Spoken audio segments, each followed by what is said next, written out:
Mid-South Baseball Board. I'm your host, Johnny Ray. Hey folks, this is Kevin Kennedy coming to you from USA Stadium. Hope you're enjoying the broadcast.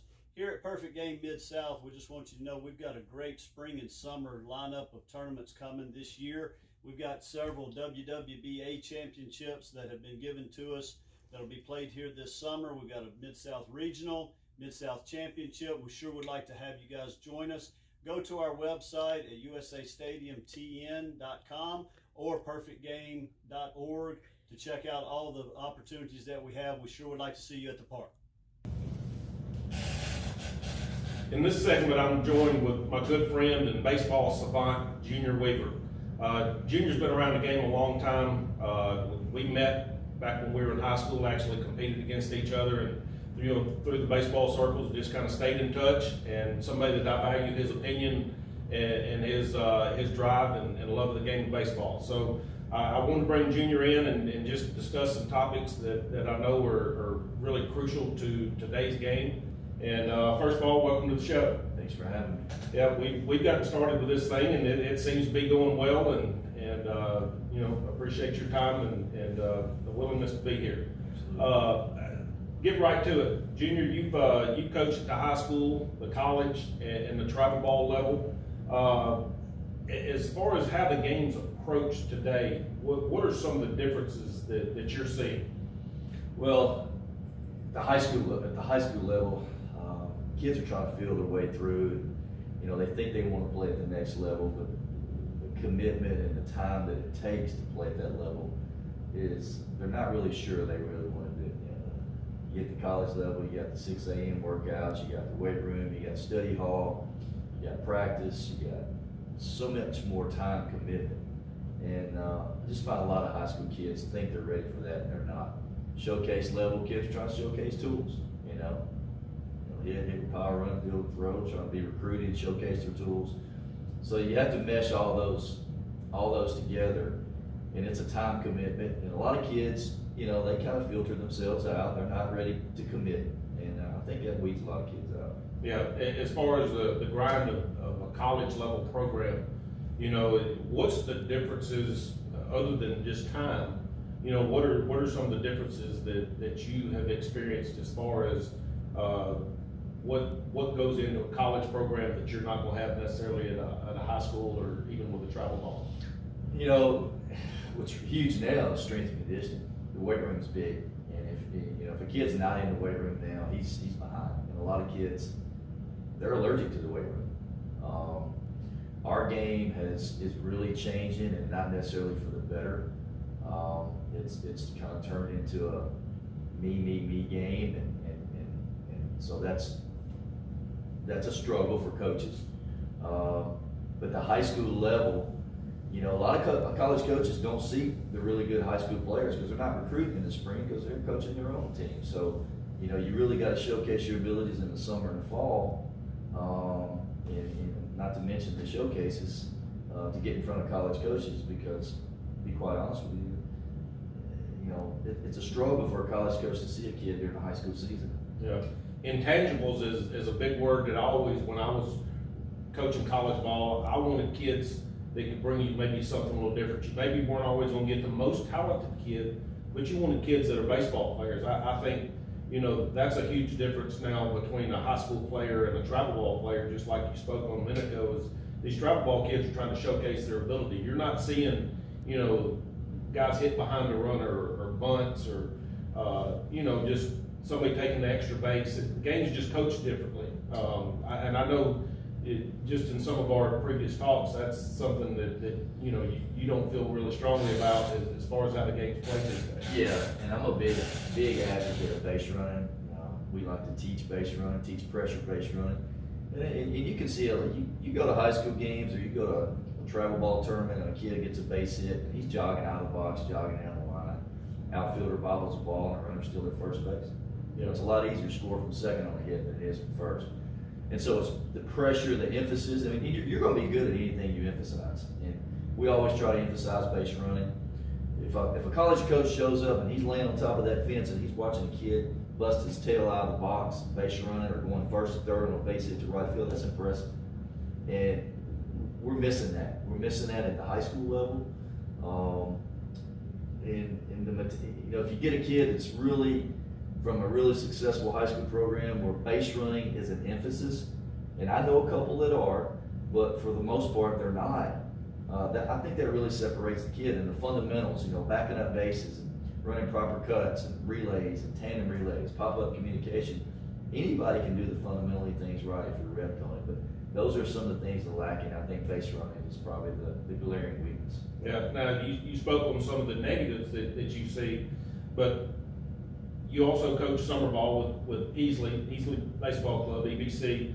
So you do see that there's some benefits out there. Speak on some of the benefits of playing in some high-profile events like Perfect Game Presents. I think with our organization, what's really a positive, we have guys that played at the college level, so they were well coached. We had guys that played at Mississippi State, played at other SEC programs, so they were well coached. So they remember how their practices were set up, the things they did in practice. You go to some of the bigger events in Atlanta and you see some well-coached teams. You see some kids fundamentally in proper backup position and cutoff position, outfielders not missing the cutoff man, running their bunt coverage correctly, and being aggressive on the bases, And I think our organization with our coaches, we do a good job of that. We have a pretty good mix of some college and former pro guys who do a good job of teaching, maybe the offensive side, but also the base running. And so I'm proud to be part of that because I see what our coaches do and the things they're teaching, and it's positive. Yeah. One of the things that I've admired about the EBC organization is they just don't really show up on the weekends and play. Right now I think y'all are going through winter workouts with players where you work on speed and agility training, but then y'all practice during the week with your guys, and there is a system put in place.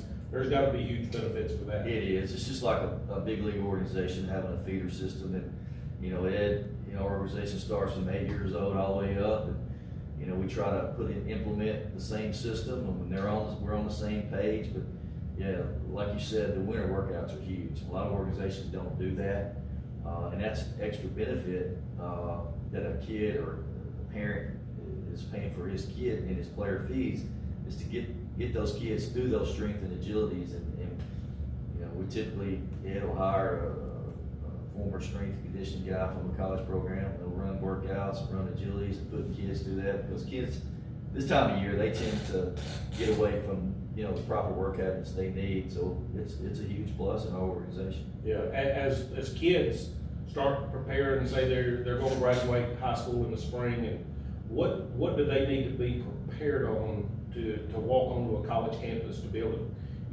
just to fit in, not necessarily to compete for a job, but, to fit in and understand the whole concept of what's going on? Where do you see kids lacking today? Time management. Time management's huge. Mom's not going to be there to, shake you and wake you up and get you out of bed and get you to that 8 a.m. class. Before that, you probably have a 6 a.m. weight room session, or 6 a.m. on the track, sprint work or conditioning. So it's a huge, and that weeds a lot of kids out. I've seen it over the years. A lot of kids, they're done probably at the end of the fall semester because of the time management. Then you got classwork, and you got projects, and you've got, your workouts and Study halls at 6:30 after dinner. So it's a huge, and it turns into a business, and it is a business. It's like travel ball. It's a business. Especially at those higher levels. Yeah. And nutrition's a big thing that goes in. So when you form all the other things with weights and school and practice and study halls, you got to eat right, and you got to do those things too. And I see, a lot of kids that just don't. They don't understand how to take care of their bodies. Yeah. And some of the bigger Division I programs, they have the nutrition halls, and it's huge because the kids aren't going to miss meals, and they're not going to miss the right meals. So a kid gets in an SEC program, he's on those nutrition programs, he's in a proper strength and conditioning program, he's well coached, so he's going to be molded into the type of player that pro scouts like, that he's going to be able to make it to the next level because he's going to be able to handle time management, he's going to be on time, he's going to be reliable, he's accountable, and So I think it separates a lot of kids from others. A lot of other kids fall through the cracks because they can't handle all those commitments. Yeah, we spoke primarily on like Division I level, but I want to talk a little bit about your past history. 15, 17 years ago, you're coaching at Crichton College and had a lot of success there in a short amount of time. While you were there in 2005, Crichton won the National Christian Collegiate Athletic Association, the NCCAA National Championship. That team, I was coaching college ball at that time. You had a really solid program, but it wasn't a Division I. It wasn't even a Division II program. But you were able to go out and compete against, some Arkansas States and some high-level programs and have some success. Talk about the differences of level of play and how everybody kind of competes.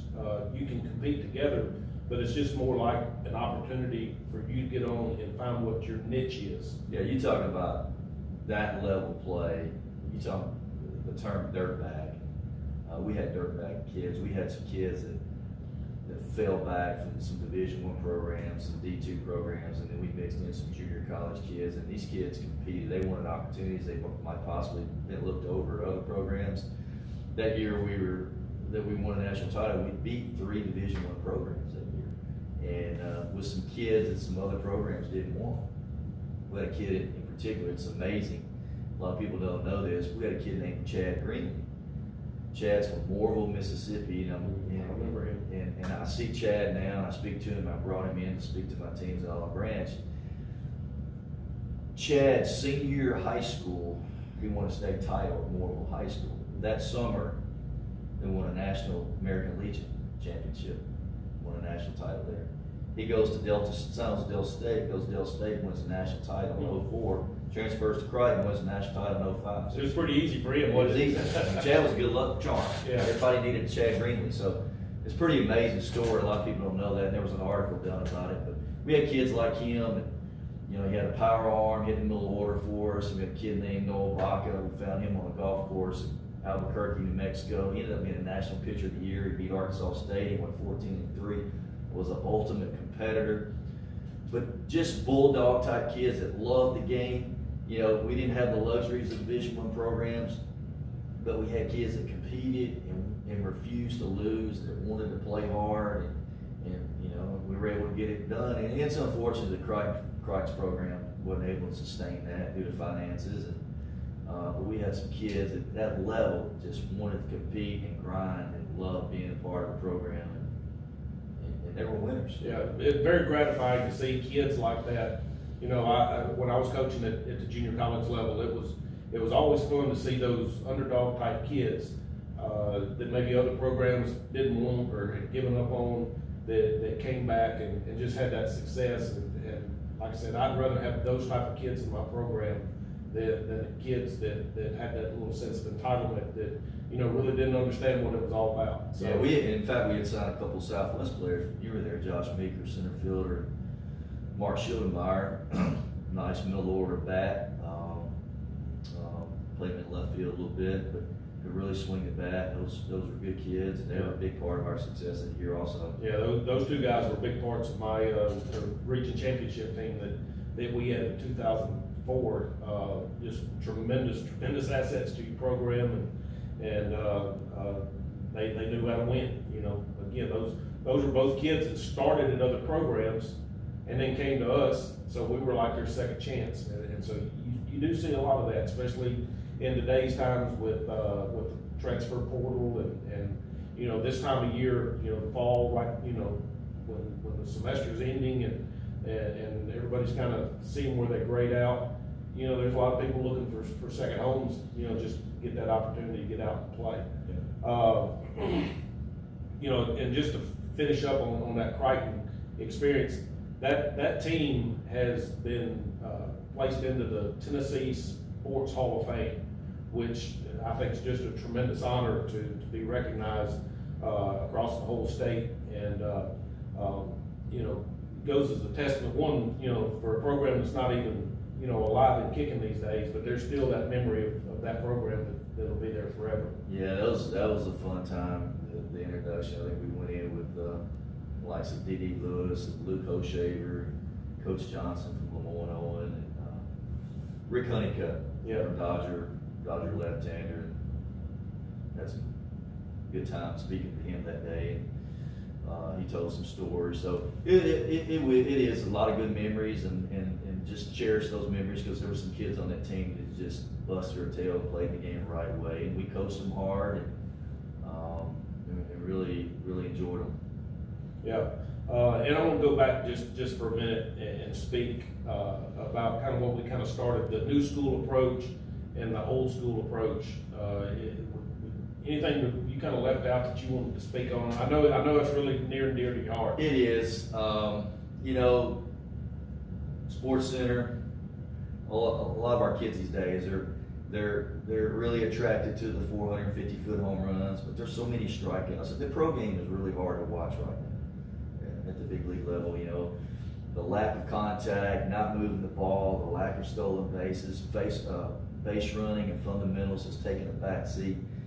If you go back and look at this year's Cardinal team with what Mike Shield did in spring training, how they completely turned that defensive club around and implemented base running off aggressive base running approach. And I think that's what we're missing in our high school programs now. Not all, but a lot. We got to get back to the fundamental side and teaching these kids. I watched a lot of games in the last year, and kids are not in proper cutoff position. Pitchers aren't backing up bases. PFP's not getting over on ground balls right side. Pass ball wild pitches, pitchers not covering a plate. Just the simple things that can be taught and repped every day inside the base running. Base running reads and tagging and putting pressure on the outfielder, getting out of the box. I guess you can go back and look at those old Whitey Herzog teams, and that style of play right there. There's nothing wrong with that style of play. It's exciting. It gets the fans involved. I know you have to play to your personnel, and if you got those big bashers, then you let them play. Our team at Olive Branch, we have to play more of a short game approach. A lot of bunting, base hit bunting, slash, double squeezes, put pressure on the defense, because we don't have those mashers. And so I think we got to get back to that. I really, it's hard to watch sometimes in the big league game. There's so many strikeouts, not moving the ball, pitch counts going up. You'll see a pitcher paint the black on an 0-2 pitch and umpire call it a ball. And then the next pitch, hitter will foul it off, the pitch count's getting up, and an announcer will say, well, he's got a quality at bat. Well, he should have struck out 2 pitches ago, and the umpire didn't give that pitch on the black. So. Right. Well, going back to what you were saying of all the swinging misses, I had, and I won't reveal the name, but I had a friend of mine was a hitter in the big leagues and coaches college ball now, and he made a comment to me several years back, probably 6 or 7 years back, that a strikeout was just another out. It wasn't a big deal. And when he made that comment, it just kind of blew my mind that there's productive outs and there's unproductive outs. And a strikeout is never productive in any way. The year we won the region championship in 2004, we rolled a ball out with 2 strikes. We roll it out to the shortstop with the runner at third base, put pressure on the shortstop throws it away in the bottom of the 8th, and we ended up winning 2-1. So that's a productive at bat. And if that kid would have struck out with 2 strikes, we may still be playing. So I'm kind of in favor of some of the things. I think there's a lot of drive to change the perception of the game, and you want kids to have fun, and you want kids to play loose and do some of those things, and some of those I agree with, but I don't think, even though I was a pitcher, I won't ever agree with big strikeouts. They get have productive at bats. Junior, as long as I've known you, you've always been a student of the game. I mean, you're always learning, you're always studying, and I want you to talk on some of the ways that you advanced your knowledge on the game of baseball. Never being afraid to pick up the phone and call somebody who knows more than I do, who's smarter than I am, whether it's a Division I coach or a former pro guy that I may have a relationship with. Go to clinics, really try to promote the ABCA clinic to a lot of young coaches that I'm around, whether it be high school or with EBC, and get these young coaches in front of these clinics and let them listen to speakers and understand there's different theories and different philosophies, and to network with other coaches that can possibly help you with jobs down the road. I can go watch a 10-year-old team practice and steal a drill, because as coaches, we're all drill stealers. Right. And I can go watch a drill that coach got from somebody else. And so I love watching college basketball coaches work. I like watching football coaches work. How do they manage their players? And that helps me as a coach. But just never being afraid to pick up the phone and call somebody. What's the worst that can happen? They tell you I don't have time, or they don't answer the phone. But in this day and time, I'm gonna kind of throw somebody's name out there who I think is a rising star in college baseball. Is a guy named Matt Reiser of Southeast Louisiana. Mm-hmm. And I have a friend that's a pitching coach there with Matt, and Matt plays the ultimate short game, small ball. And if I'm on another Division I program, I ain't playing it. I ain't scheduling. Hard to defend. He's hard to defend. And I have spent time with Matt, doing Zooms, and he has shared so much, been gracious to share a lot of stuff he does. And, he's taking time out of his schedule to share what he does. And so I appreciate guys like that. But it's guys like that I was never afraid to pick up the call. And even guys from years ago, Ron Polk, never afraid to pick up the phone, ask him a question, go by his office. And coaches like that, they want to share. They don't have the end-all, be-all answers, but they want to share their knowledge and pass it on to the younger guys. So that's what I try to do. Yeah, well, like I said, that's one thing I've always recognized and appreciated about you, is you were always willing to learn, and game recognizes game, and that's a testament to your baseball love. And I just want to thank you for being here again today. Best of luck to your All Breaks team this spring. And hey, Jeff Duncan here. Just wanted to let you guys know that I'm hosting my 5th annual hitting camp this January 15th and 16th with Coach Turtle Thomas of the Texas Rangers. We've done a camp here in Collierville in the Memphis area for the last 5 years, and it continually grows every year. So this year we're going to have it at the Collierville High School indoor facility on January the 15th and 16th. It's going to be a 4-hour format on Saturday and Sunday, and we will do 1 hour of defense on Sunday and 7 hours of hitting. So for $200, you get 8 hours of instruction. We'll have several local professionals of the Memphis area here that you guys can relate to. So please reserve your spot. You can call me at 827-9562.